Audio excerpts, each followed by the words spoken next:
So hit that like button and subscribe if you like the idea of this series of videos. And off we go to the last part of this video.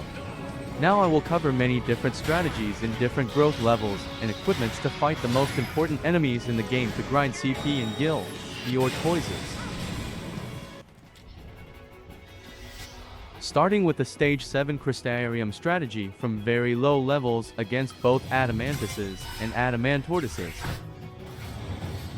Summoning an Eidolon will automatically make Adamantoises, Adamantortoises and Shaolong Guis fall, staying on the ground as long as the Eidolon is active and during its gestalt mode. Adamantoises and Adamantortoises will stay on the ground for around 60 seconds before recovering both forelegs and rising again. The time spent while the Eidolon is in the battlefield or in the gestalt mode won't be included in the Ortoise recovery time. For this strategy in low levels, I summon the Eidolon before the Ortoise uses its stomp attack to quickly make it fall. After that, I cast Haste and Bravery on Saz, and follow alternating between his Ravager and Commando role to start building chains and deal damage as well until the Brynhilder leaves the battlefield. Notice that I don't activate the gestalt mode, so the chain gauge won't be reset after Brynhilder finishing move. With Snow and Vanille on the battlefield, I switch to the espionage paradigm to cast Haste and Faith on Vanille and Snow, while they inflict status ailments on the enemy. Then I follow with the Tri-Disaster paradigm to quickly stagger it and raise the multiplier up to 700%.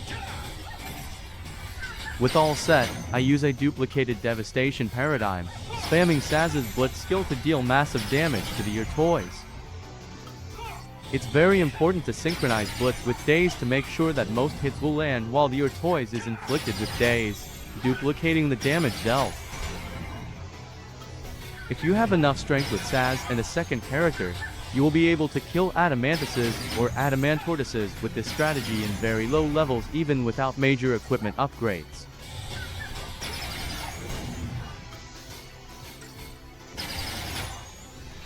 And now for the characters set up for this fight example.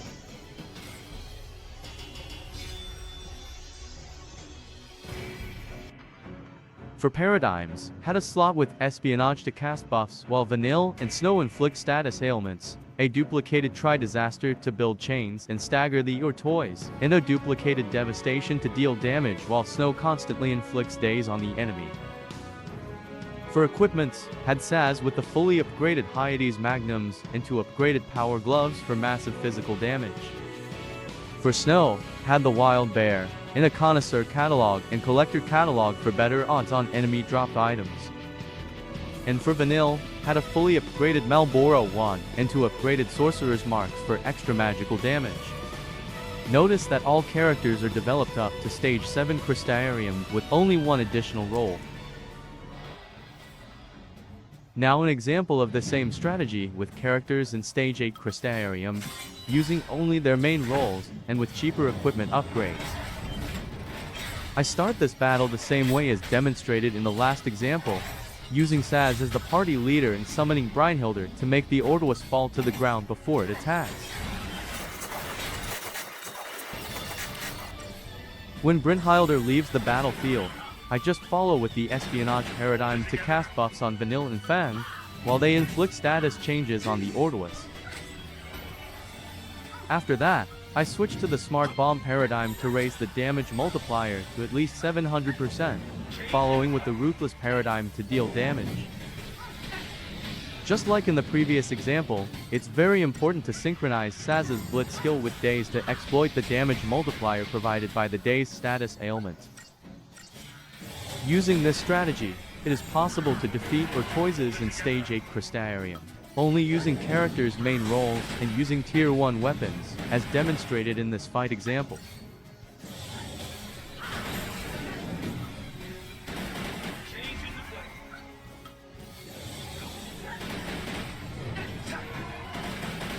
And now for the characters set up for this fight example.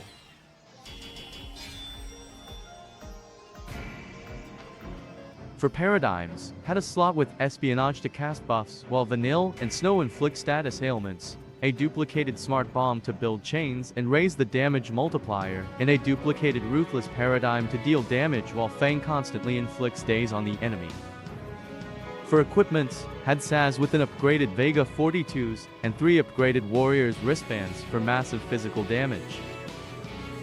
For Vanille, had an upgraded Belladonna 1 and 3 Sorcerer's Marks for extra magical damage.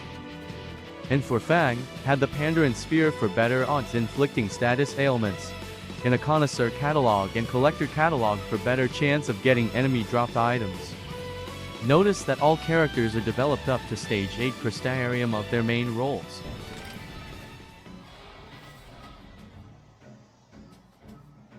Now an example of a strategy with characters in stage 8 Crystarium, using all roles and with no Eidolons. I start this battle with the recuperation paradigm to have Saz casting haste and buffs while Snow casts protect and shell on all characters. Every time the Ordois raises its leg to use its stomp attack, I quickly change to the Tortoise paradigm to mitigate the damage taken. I keep with the recuperation paradigm until all buffs are set, healing the damage taken with Vanille, before going on the offensive to cripple the Ordois' legs. For the legs, I recommend using the even odds paradigm to have Vanille inflicting D-Shell and Imperil, while Saz casts or recasts buffs and Snow heals characters. To deal damage, I recommend using the Tri-Disaster paradigm to raise the damage multiplier and keep your party members away from the legs.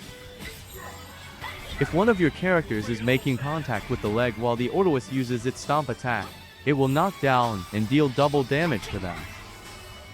To prevent that, make sure your second and third characters have more magic power than strength and the leg is inflicted with D-Shell, so the AI will be more likely to choose spells over strike skills or regular physical attacks to deal damage. To heal characters, I use the Salvation paradigm to have all 3 characters heal with Kura or Kuraja spells. Once the first leg is crippled, I use the same strategy and repeat the process to defeat the other leg as well. After around 1 minute and 50 seconds, Adamantoises and Adamantortoises will use the Quake spell or the Roar skill. The Quake spell won't consume the Tortoise's ATB, and it will be linked with the regular stomp attack most of the time. Knowing that, I usually keep with the Tortoise paradigm until the Ordois uses its regular stomp attack before healing characters and going back for the offensive. Keep in mind that the Ordoises will use the Quake spell or the Roar skill in every 1 minute and 50 seconds, and be prepared to switch to the Tortoise paradigm and have all characters healed to survive the damage.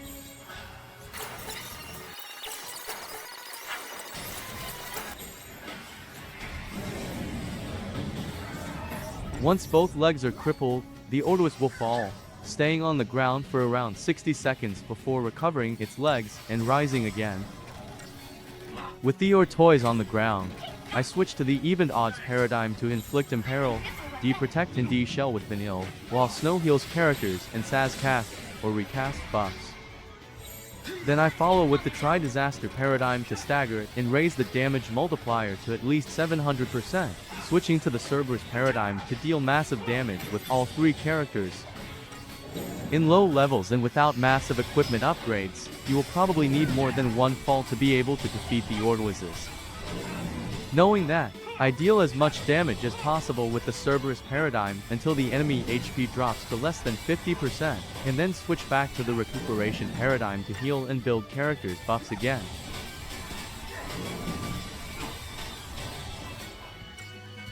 After the Ordois rises again, it will use 2 attacks in a row, even 3 if one of them is the Quake spell, and will be very likely to use its Roar skill.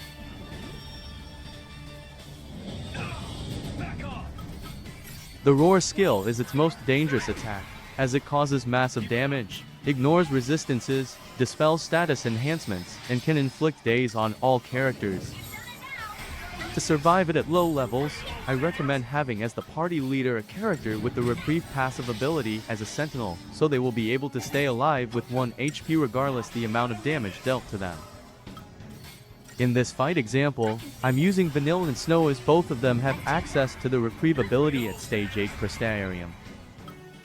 To heal characters after the damage, I recommend switching to the salvation paradigm before healing the day status, reviving and healing characters as necessary first, as the day status will also duplicate the healing power and the Ordoise will give you enough time to recover after using the roar skill.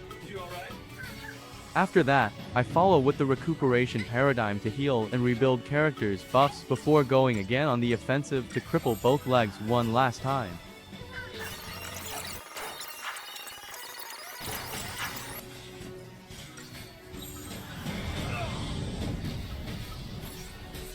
And here is another example of how to survive the roar skill using the reprieve passive ability and how to recover from the damage dealt.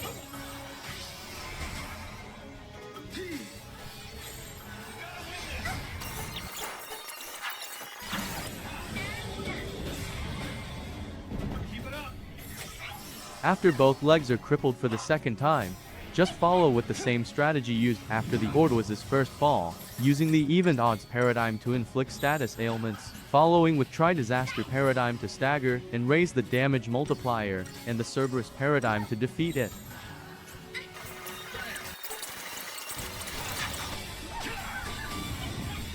And now for the characters setup for this fight example.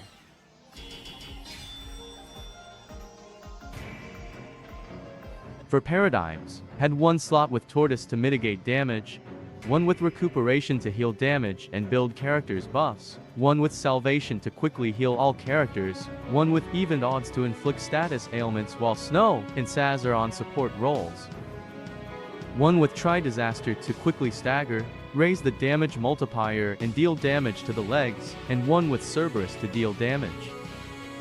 For equipments, had Vanille with an upgraded Malboro wand, an upgraded Gaian ring to mitigate damage from stomp attacks and the Quake spell, and two upgraded weirding glyphs for extra magical damage and healing power. For Snow, had an upgraded Feral Pride and the same accessories as Vanille. And for Saz, had an upgraded Canopus AMPs, an upgraded Gaian ring to mitigate damage from stomp attacks and the Quake spell, an upgraded General's Belt for resilience and an upgraded weirding glyph for extra magical damage. Notice that all characters are developed up to stage 8 Crystarium. Now an example of strategy using Vanille's death spell. I start the battle summoning Hecatoncheir before the Ordoise uses its stomp attack to quickly bring it to the ground. Then I inflict D-Protect, D-Shell and Imperil on it as soon as possible. With debuffs inflicted, I start spamming the death spell on it, switching paradigms to refresh ATB, until the Ordoise rises again or Vanille is successful on killing it. The success rate of the death spell is calculated based on enemies' current debuffs inflicted. It has a base of 1% plus 1% per status ailment inflicted, and is not affected by enemies' chain gauge or stagger or Vanille's weapon abilities. In this example, the success rate is set on 4%. If you are unsuccessful on inflicting death on it and the Ordoise rises, I recommend restarting the battle and trying again, since this strategy is entirely based on luck.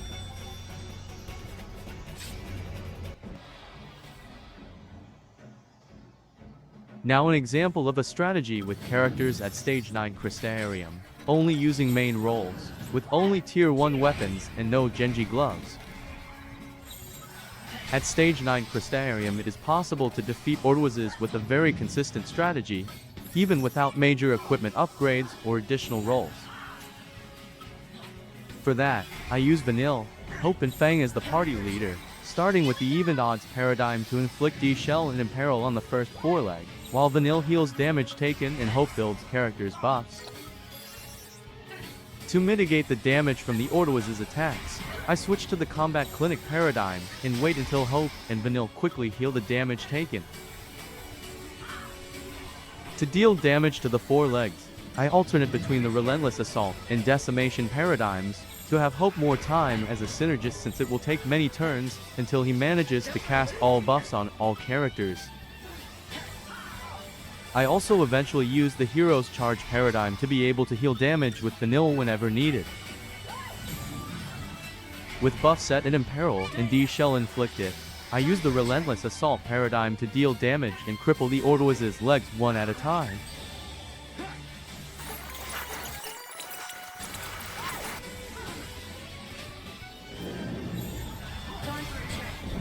Once the Ordoise falls on the ground, I follow with the smart bomb paradigm to inflict D-shell, D-protect and imperil on it, following with the relentless assault paradigm to stagger it, raise the damage multiplier and deal damage. If necessary, I switch to the hero's charge or decimation paradigm to heal characters with vanilla or recast buffs with hope while Feng is on the offensive dealing damage. Even though the strategy at stage 9 Crystarium is very consistent, you will still need to falls to defeat the Ordoise without major equipment upgrades or at least one Gengi glove.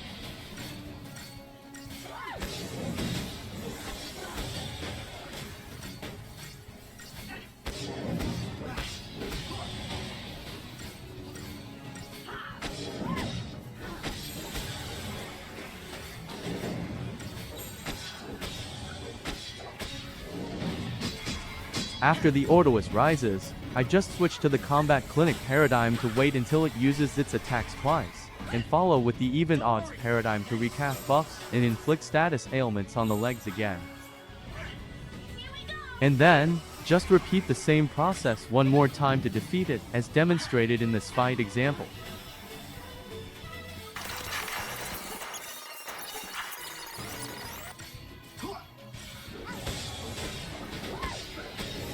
And now the characters setup used in this fight example.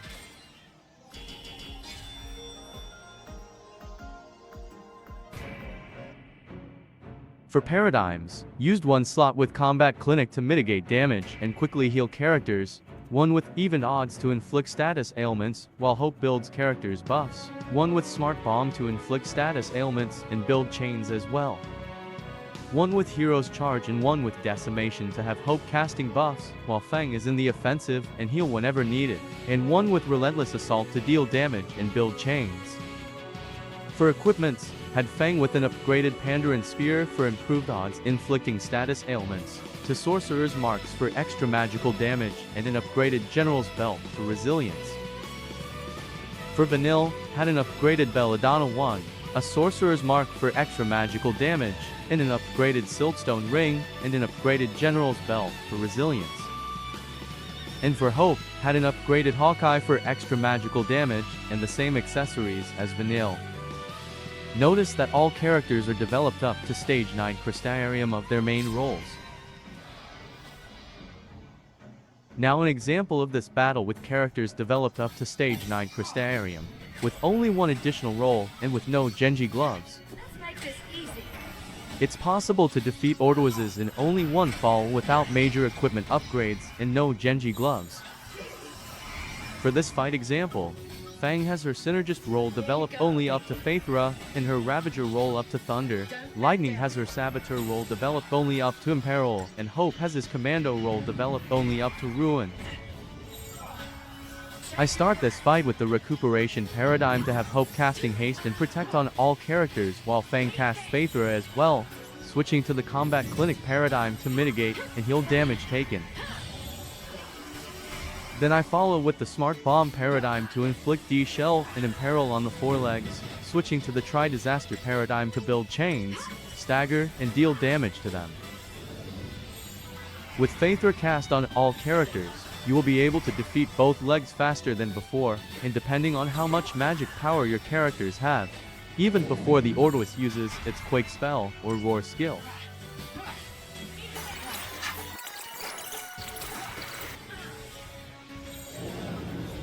Once both forelegs are crippled, I change to the Gorilla paradigm to recast Phaethra on Lightning and Hope and Bravera on Fang, while Lightning casts D-Protect, D-Shell, and Imperil on the Ordoise, and Hope starts building chains. With buffs and debuffs set, I follow with the Tri-Disaster paradigm to stagger it and raise the multiplier to at least 800%, switching to the Cerberus paradigm to deal damage until it is defeated.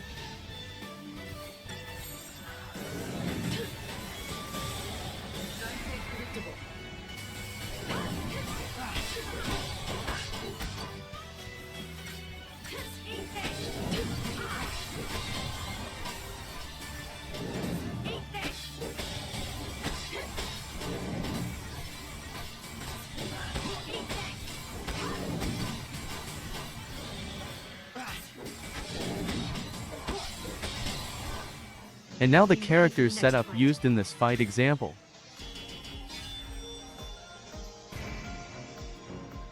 For paradigms, used one slot with combat clinic to mitigate damage and quickly heal characters, one with recuperation to build characters buffs, one with gorilla to inflict status ailments and build buffs after the fall, one with smart bomb to inflict status ailments and build chains as well, one with tri-disaster to build chains and deal damage to the forelegs, and one with Cerberus to deal massive damage.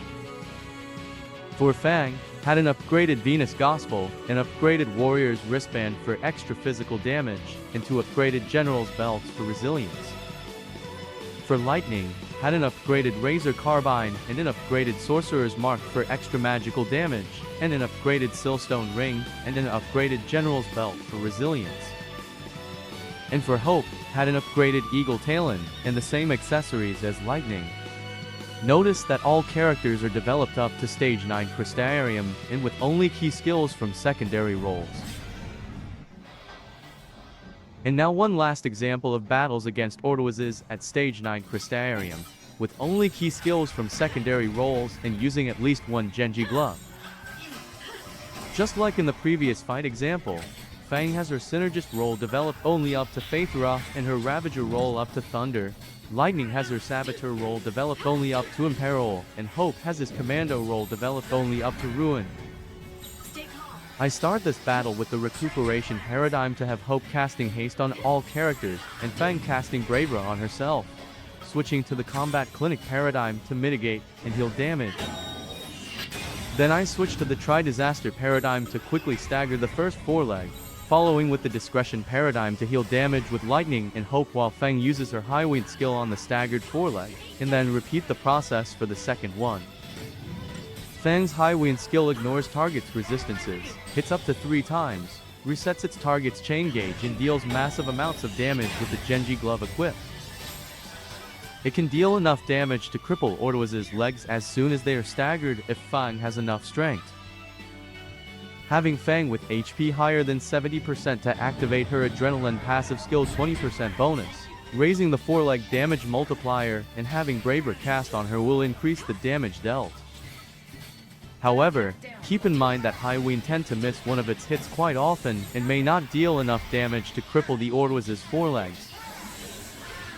Once the Ortoise falls to the ground, I just follow with the Gorilla paradigm to have Lightning inflicting status ailments while Fang casts Phaethra on Lightning and Hope and recasts Bravura on herself. Then I switch to the tri-disaster paradigm to stagger and raise the damage multiplier to at least 800%, following with the Cerberus paradigm to deal massive damage.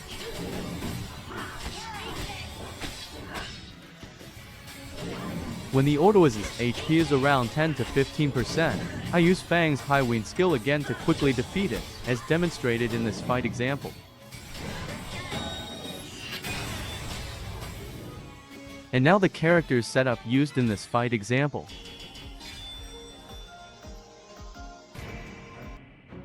For paradigms, used one slot with combat clinic to mitigate damage and quickly heal characters, one with recuperation to build characters buffs, one with gorilla to inflict status ailments and build buffs after the fall, one with discretion to use high wind and heal characters as well, one with tri-disaster to build chains and deal damage to the forelegs, and one with Cerberus to deal massive damage.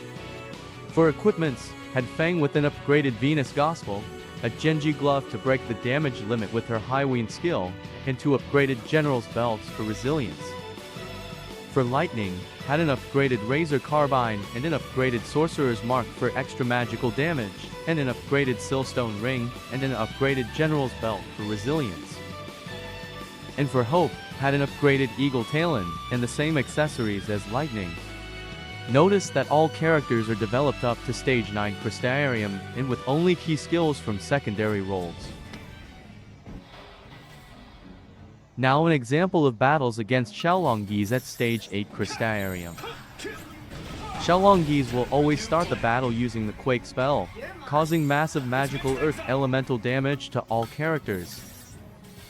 I start the battle switching to the Tortoise paradigm to mitigate the damage, following with the Infiltration paradigm to quickly inflict status ailments on it. Shaolong Guis are vulnerable to daze, which is the base for most strategies to defeat it quickly. With daze inflicted, I change to the recuperation paradigm to heal damage and build characters' buffs. It's important to have Shaolong Gui inflicted with Imperil, so your character's AI will cast in fire, greatly increasing the damage dealt to it.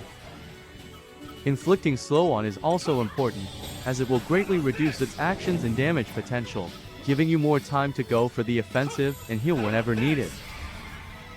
To build chains, I switch to the smart bomb paradigm and spam the day spell, synchronizing with other characters to increase damage and keep Shaolong Gui idle as long as possible.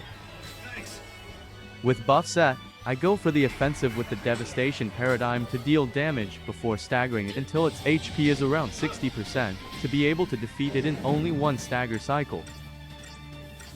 Shaolong Guis can use the ultimate spell and the roar skill, both dealing massive damage to all characters. If Shaolong Gui uses one of them, I quickly change to the tortoise paradigm to mitigate damage, and then revive, heal characters and build buffs again before going back to the offensive.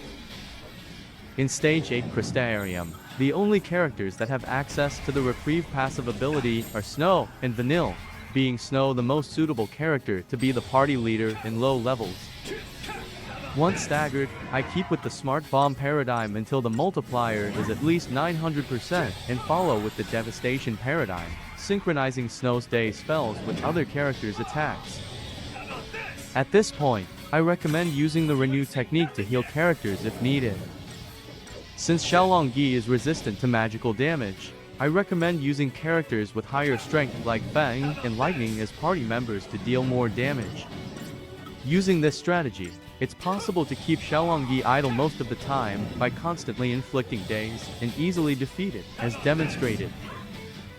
And now the characters setup used in this fight example.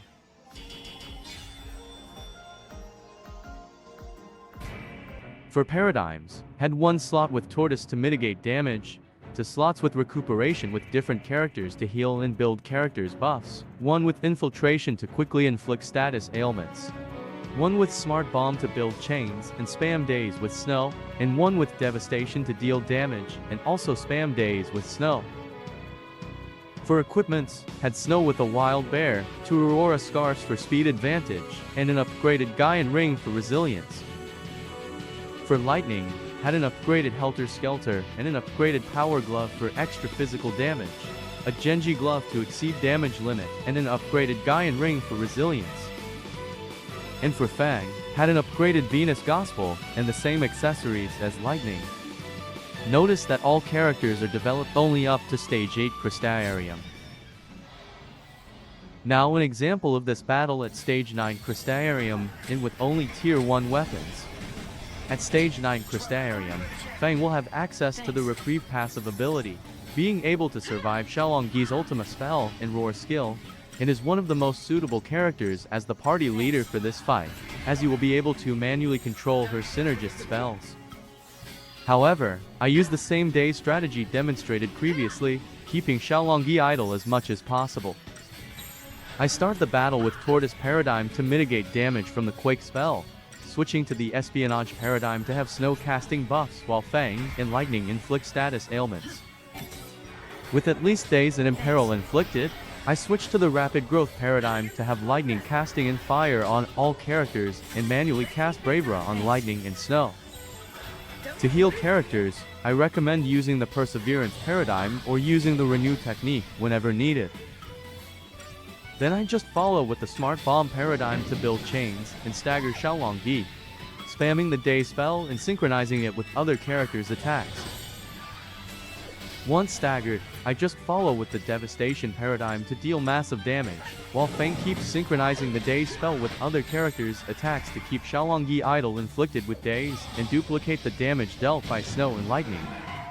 Even with Tier 1 weapons, it's possible to deal up to 400,000 HP damage with regular physical attacks using this strategy, as demonstrated.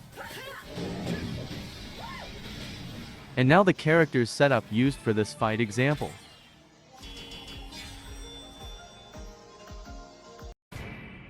For paradigms, had one slot with Tortoise to mitigate damage, one slot with rapid growth to build characters buffs, one with espionage to quickly inflict status ailments and cast buffs as well, one with perseverance to heal characters while Fang inflicts status ailments, one with smart bomb to build chains and spam days with Fang, and one with devastation to deal damage and also spam days with Fang. For equipments, had Fang with an upgraded Pandaren Sphere for better odds inflicting status ailments, a Connoisseur Catalog for better chance on getting drop item from enemies, an upgraded General's Belt, and an upgraded Gaian Ring for resilience. For lightning, had an upgraded Blazefire Saber, an upgraded Power Glove for extra physical damage, a Gengi Glove to exceed damage limit, and an upgraded Gaian Ring for resilience. And for snow, had an upgraded Wild Bear and the same accessories as lightning. Notice that all characters are developed only up to stage 9 Crystarium. And now an example of fights against Shaolong Guis at stage 8 Crystarium, and using only tier 2 weapons. Shaolong Guis will always start the battle casting the Ultima spell, which will probably kill all characters at low levels. To survive it, I summon Hecatoncheir between Ultima's first and second hit, nullifying the main damage, as demonstrated. The main strategy at low levels is to cause damage to Shaolong Gui exploiting its vulnerability to the poison status ailment. Enemies inflicted with poison will have their HP depleted in 20% in around 1 minute, taking it only 5 minutes to defeat any enemy vulnerable to poison in the game. However, the poison will wear off after about 1 minute and will need to be re-inflicted after that. As soon as Shaolong Gui falls to the ground, I inflict poison on it before other status ailments, spamming poison after that to re-inflict it before activating Hecatoncheir's Gestalt mode. After that, I slowly use the Chain Cannon skill until the Gestalt time runs out to have the poison status ailment consume Shaolong Gui's HP as much as possible. During the Gestalt mode, status ailments inflicted on Shaolong Gui won't wear off, but the poison will still consume its HP. Using this strategy, it's possible to consume up to 8 million HP, around 50% of Shaolong Gui's max HP, only during the Gestalt mode. When the timer is about to run out, just wait until Hecatoncheir's leaves automatically, or use its finishing move. After that, with all characters back on the battlefield, I switch to the superiority paradigm to re-inflict poison on Shaolong Gui while Fang and Saz build characters buffs.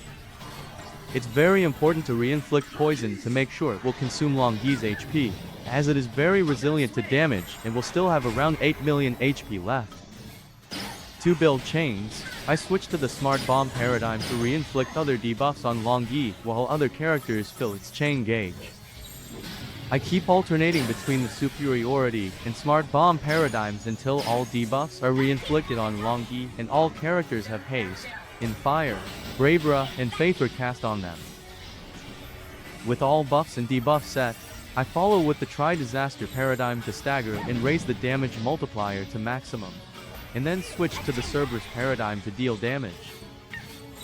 Shaolong Gui will stay on the ground for around 90 seconds before it recovers and rises again, and the time spent in the Gestalt mode won't count for that, just like other Ortoises. Shaolong Guis are very resilient to damage, and unlike other Ortoises, its resistances won't be reduced while it is on the ground, and it's not vulnerable to daze.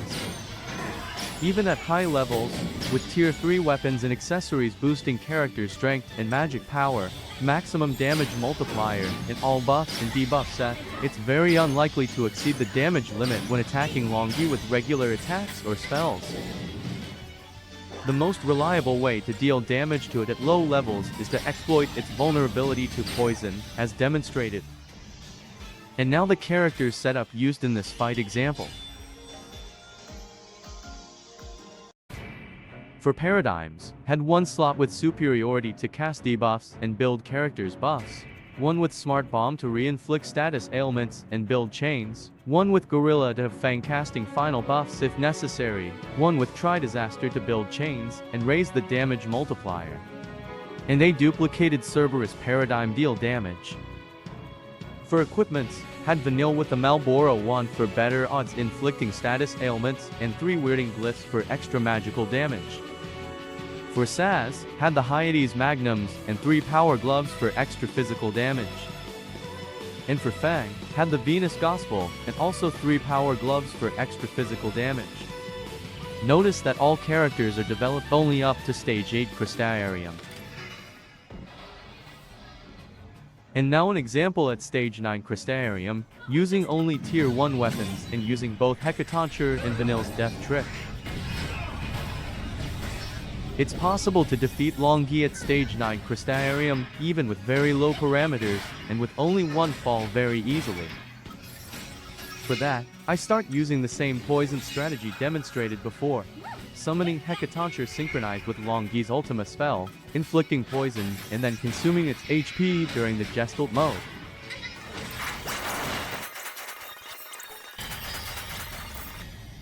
Using the poison strategy, Shaolong Gui's HP will be consumed to less than 50% by the time Hecatoncheir's Guy and Salvo skill is used. After that, I follow with the superiority paradigm to build characters' buffs while Vanille recasts all debuffs to ensure they won't wear off until the end of the battle. With buffs set and debuffs re-inflicted on Shaolong Gui, I build chains and stagger it with the Tri-Disaster paradigm, as usual. Since it might take some time to re-inflict all status ailments again, I use the Espionage and Smart Bomb paradigms as well to have a second character as a saboteur and start building chains as soon as possible. The main strategy for the second part of this fight is to deal damage using Vanille's death trick, which consists in casting the death spell and switch to the Cerberus paradigm before it deals damage. Vanille's death spell ignores resistances and will be affected by all commando bonuses and elemental properties from Fire and Imperil, dealing massive damage to its target in the moment it deals damage. The damage dealt will be affected directly by Vanille's magic power, by all characters' commando rolls levels, by Faith, Imperil, and Fire status, and can deal up to 1 million damage in only one hit, as long as Vanille has a Gengi glove equipped. Using this strategy, it's possible to easily defeat it in low levels, with very little or no equipment upgrades and using tier 1 weapons, as demonstrated. And now the characters setup used in this fight example.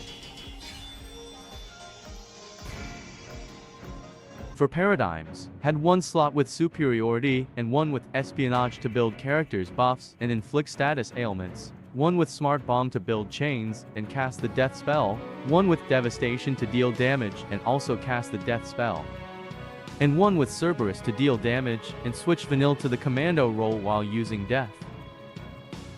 For equipments, had Vanille with a Belladonna wand for improved odds inflicting status ailments, 2 upgraded sorcerer's marks for extra magical damage and a Gengi glove to break the damage limit.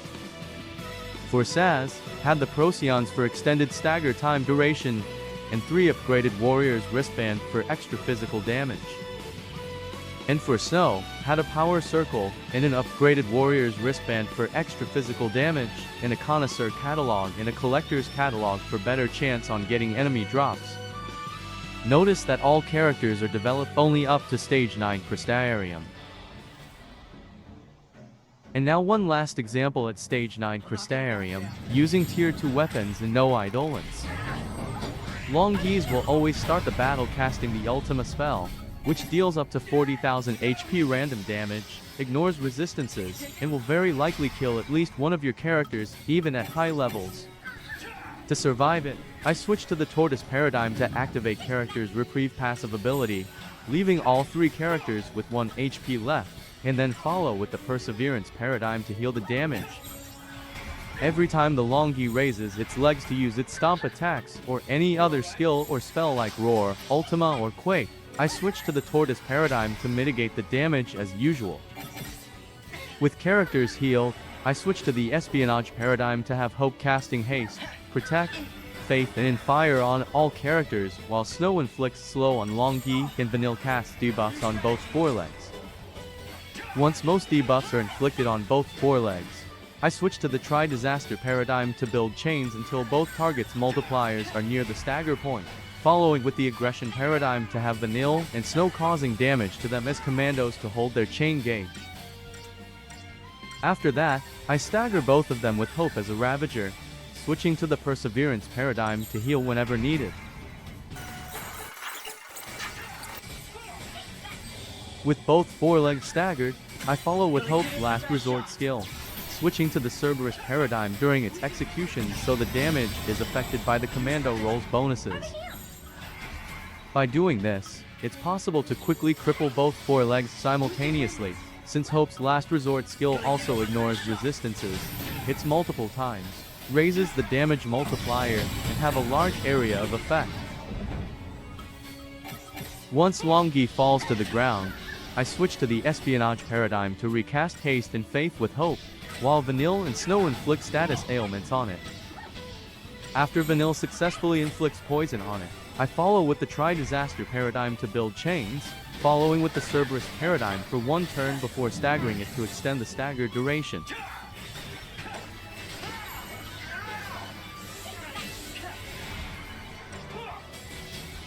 Then I just follow with the aggression paradigm to stagger it with Hope and use his last resort skill, alternating with the Cerberus paradigm before it hits to increase the damage dealt. Since last resort ignores target resistances, hits 8 times and is affected by commando rolled bonuses, it will deal massive damage to Shaolong Gui even without the Gengi glove equipped. Using this strategy, it's possible to easily cripple both forelegs and deplete Shaolong Gui's HP consistently to less than 50% during its first fall, as demonstrated.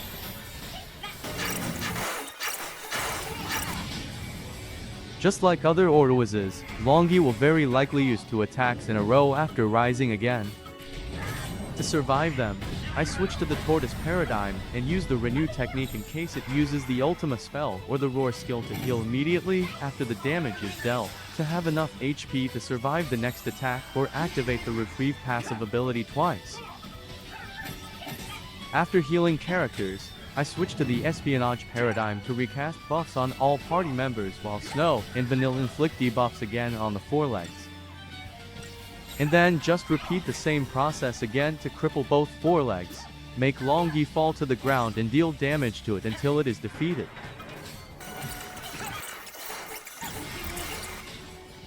When Shaolong Gui's HP is below 50%, it will link the Roar skill with the Ultima spell more often, causing massive damage twice to all characters, and will very likely overrun your party members even at full stage 10 Cryst area.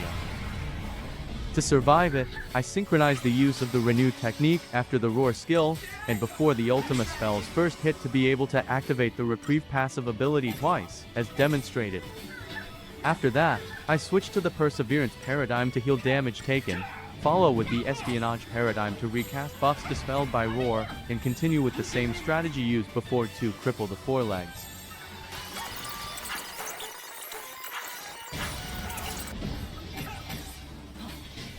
And again, after Shaolong Gui falls to the ground for the second time, I switch to the Espionage paradigm to recast buffs and inflict debuffs on it, following with the Tri-Disaster paradigm to build chains and deal damage to it with Hope's last resort skill, as previously demonstrated. Gonna give it my best shot. And now the characters setup used in this fight example.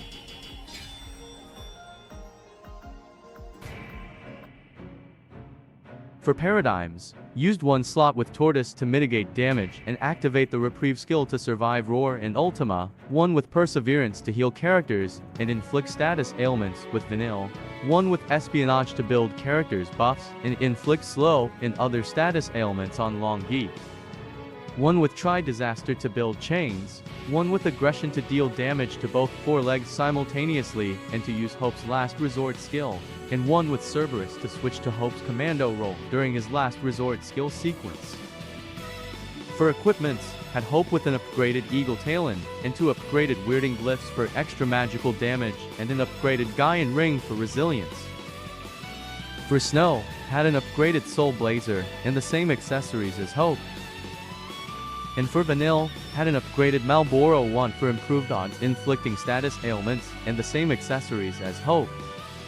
Notice that all characters are developed only up to stage 9 Crystarium. And that's all I have for this video. Thank you again for staying with me until the end. I really hope you enjoyed this approach on battle gameplay. Make sure to subscribe if you want to see more videos like this of Final Fantasy games. Also, If you are interested in helping me to keep working with these series of videos, check the description for further information and links to support my channel.